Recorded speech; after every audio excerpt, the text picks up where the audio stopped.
Heavy is the head that has to manage all of this.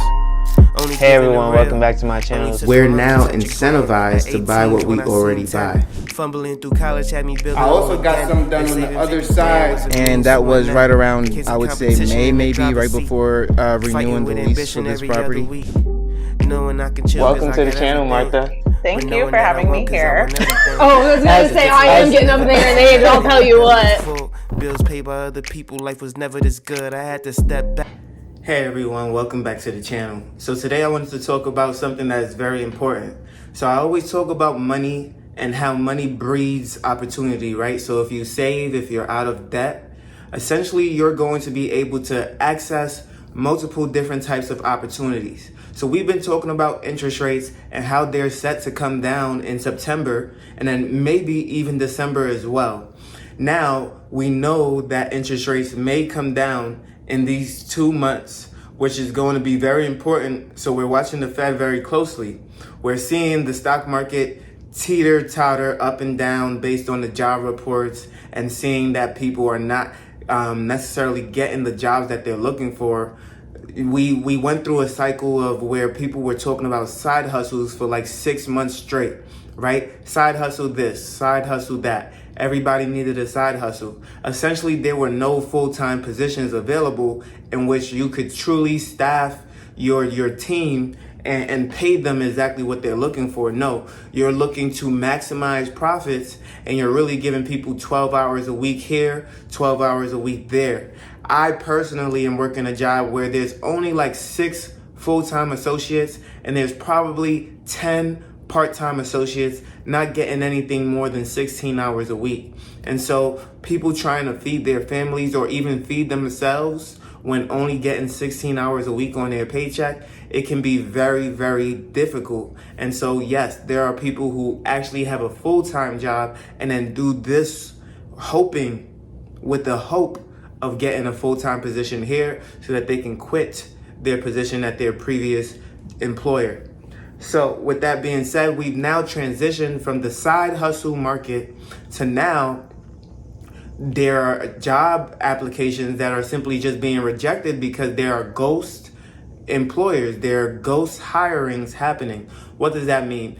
Jobs are now putting out posts that they're looking and seeking potential candidates, but truly they're not really looking for candidates, right? They're just putting fillers out there just in case something were to happen. They have a pool of candidates to now choose from or circle back to. And that can be very challenging in a economy where people are actually seeking jobs, seeking to go to a new employer and being told that they're going to be put on a 12-month wait list because that job isn't truly looking for a candidate at this time. It can be very soul crushing to the person looking for a job. But then if they actually knew what these jobs were doing and that these jobs weren't truly actually hiring candidates, then they would probably not want to work for that company. They'd probably not want to apply for that company. And so companies are right now getting away with doing so. 7 out of 10 companies say that they are in the right for doing ghost applications, but they all said so anonymously, right? No company wants to put out there that they're not truly hiring and that they're just doing ghost applications, because if that was the case, nobody would want to work there. So they do see the negative side effects of that, and essentially they're lying to their future employees by even putting that job posting out there when there is no job available, right? Do you want to work for an employer that is already lying before you got into the door? That's a great question. And you know, only you can answer that question. So why did I start off talking about money and opportunity? Well, it's because when I first started off, I've never really had debt. Now I have mortgages that I pay every single month, but essentially I've never had the credit card debts, the student loan debt, the car loan debt, right? I've always calculated what I was going to pay off and when I was going to pay off. I took out a car loan even though I had all the money to pay it off, and then I paid it off over the course of about 6 to 8 months. I've never had student loan debts. I've paid all my balances in full, every semester, working my butt off very hard while working a full-time job and going to school full-time. So I never had the student loan debt. I never took out extra money to pay for housing costs and things like that. I just moved off campus when I finally got the chance to do so, and that saved me tremendously, or else I would have had to take out a loan. And outside of mortgages, again, I don't have any consumer debt whatsoever. My credit cards are paid off every single month. So with that being said, the only thing that I needed to focus on was saving and investing. Now, this is a difficult balance because a lot of the times when I'm saving these monies, you're focused on that emergency fund. You're focused on building up that emergency fund. And I tell you, when you are scared to death that you might have an emergency, that emergency fund gets built up so quickly, it's not even funny. I mean, in the course of 4 months, you can easily I easily racked up about 10 grand easy. Now, when you get out of that emergency fund stage, things start to get a little dicey, right? I start putting more on my principal payment on my mortgages. I start putting more in investment accounts. I start putting more in CDs. I don't really do too many CDs right now. And then I start putting more into other things like my dental cleanings and things like that are also very important. And then I also put more into savings, right? But before it was savings, and you see it pile up so quickly, so rapidly, because you're focused in on one thing and not spreading yourself too thin. So it really just depends on where you're trying to go and what you're trying to do to how you want to maximize that. Because people will say, Festus, in 2008, although you were not able to invest in real estate at that time, had you been able to, that was the best time. And so therefore, everyone in 2008 is lucky that they got to buy real estate. That is not 100% true. To say it's all luck is disingenuous to the opportunities that they took advantage of because they were prepared, right? When preparation meets opportunities, people call it luck. I call it success, because luck is bound to happen to those who prepare and meet that opportunity. And have the correct preparations. So when 2008 came, a lot of people were scared. They were leaving the market. Houses were crashing.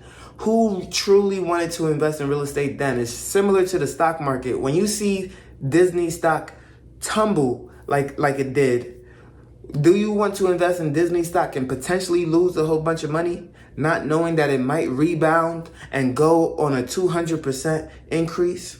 No, you weren't ready to take that risk. You weren't ready to invest at that time. It's not luck. It's someone saying, I'm going to do an educated guess on this company. I'm going to bet the money that I have worked so hard to obtain and now put it into this investment that should yield great fruit for me. And so when 2021 came along, although I had no experience in real estate whatsoever, I saw people were making money and housing prices were going up tremendously. In 1 year, I seen $20,000, $40,000, $60,000 in equity. I said, wow, this is something that I need to get into right away. And so what I did was continue to save, but I was also investing. But I started to invest less and save more. As I was saving more money, I prepared myself. And when the opportunity presented itself, which there were plenty, I finally settled on one. 10 months later, I settled on another. Some people would say that's luck. You bought 2 houses in 1 year. That's all luck. You're lucky to have invested when interest rates were 3% and below. I would say I was prepared. I was organized. And when the opportunity presented itself, I was able to strike because I was fully funded and ready to go. There are a lot of people who weren't fully funded, and yet there's still government assistance, there's still grants, there's still seller financing, there's still all these different options available to you. So even if you weren't prepared, as long as your credit score was a 640, you could have still gotten into a property. So the standard is very, very low when it comes to real estate in general.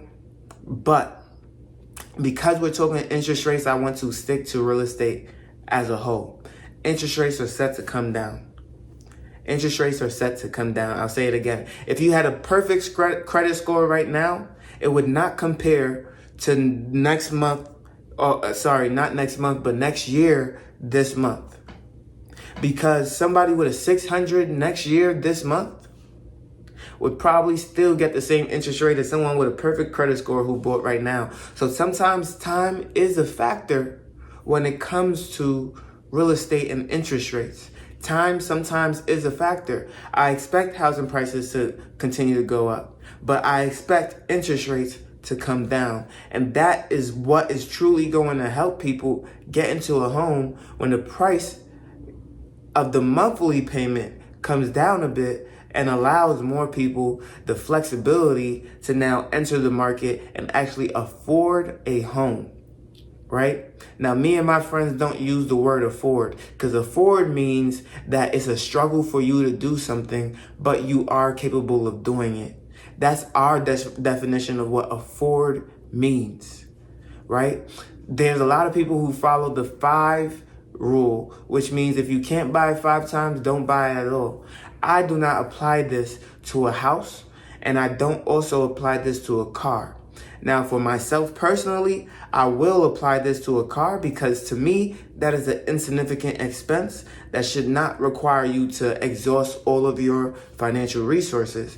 But as for a house, this is a long-term investment or just a long-term priority for your family to live in, because it's not always that you buy a house that is an investment. Sometimes it's just a priority so that you're not just giving your money away in rent, and that you're gaining equity, and that you're maybe paying just as much as you would in rent. And yes, there are other costs. Before you get in the comment section, there are other costs. I literally just fixed some of the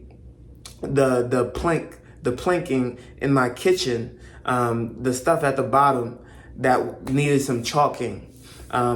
It's not tile, but it's like a rubber plank. Cost me about $15-20, right? But those are expenses that if you were renting, you wouldn't have to pay. However, as a owner, that is something that I would have to pay for in order to get that fixed. Thankfully, that repair wasn't too costly for me. But, there are going to be other expenses that will cost more in the future. And so you have to be prepared for that as a homeowner, but also understand that preparing these things continue to hold your equity and value, and then over time, it should increase. Now, the stock market does gain more percentage-wise than real estate.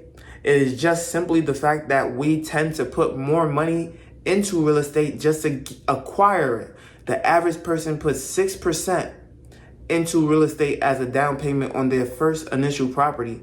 So what that means is if you have a property for $100,000, you're putting $6,000 down, not including closing costs. How much do you put down when you enter the stock market? Some people start with $50, some $100. A lot of the times people are not starting off in the stock market with $6,000. And so that is the difference right there. Although the stock market does yield higher returns overall than the real estate, a lot of people are so fixated on homeownership and the American dream that they don't actually realize that the stock market actually produces much more, and you can be so much more wealthy and well off should you invest the difference into the stock market rather than the principal of your real estate investment. Now, personally, I don't take that advice in its totality because I don't want to have a mortgage payment for the rest of my life. I like the financial freedom to move around and not have to worry about any debts lingering over my head. And so I do have a focus on paying off the mortgage quicker because that will then allow me to, again, live more free. Does that maximize my earning potential? No. But it maximizes my sense of freedom. And that is what is truly important to me. So you're going to have to determine what is truly important to you during your financial journey. And then you're going to have to stick to that. But the question I have for you today is, are you prepared? Are you organized? Are you ready for when interest rates drop? I wonder, truly, I do wonder what is going to happen, because as the job market continues to remain tough, I don't foresee that everybody's going to be hopping in to buy real estate in December and November, especially during holiday seasons where most people are getting ready for Thanksgiving and getting ready for Christmas. So I foresee that most people are actually going to stay put in their homes or in their rental properties, and then come January, they may start to look. Doesn't mean they're ready to buy, because in some places, especially in the Midwest, there's still going to be snow on the ground. There's still going to be different weather inclements. People are getting ready. Your children are in school, not necessarily looking to move them around. And so the housing market will definitely heat up around May and June. And so if interest rates come down enough by April, I would definitely be striking April 2025. So that's just me personally. Now, what do you think about this video? What do you think? Did I cover all the topics? Did I cover everything that you wanted to know and that you were interested in, involving interest rates, involving preparing and not being lucky, but being actually prepared for the opportunity when it presents itself? Money equals opportunity. Make sure you save money. Make sure you have a great credit score, and you will be ready when that opportunity presents itself. If you like this video, leave a like, comment, and subscribe to the channel. You know I post every single day at 8 a.m. daily on YouTube and on Rumble, and I can't wait to see you on the next one. Peace.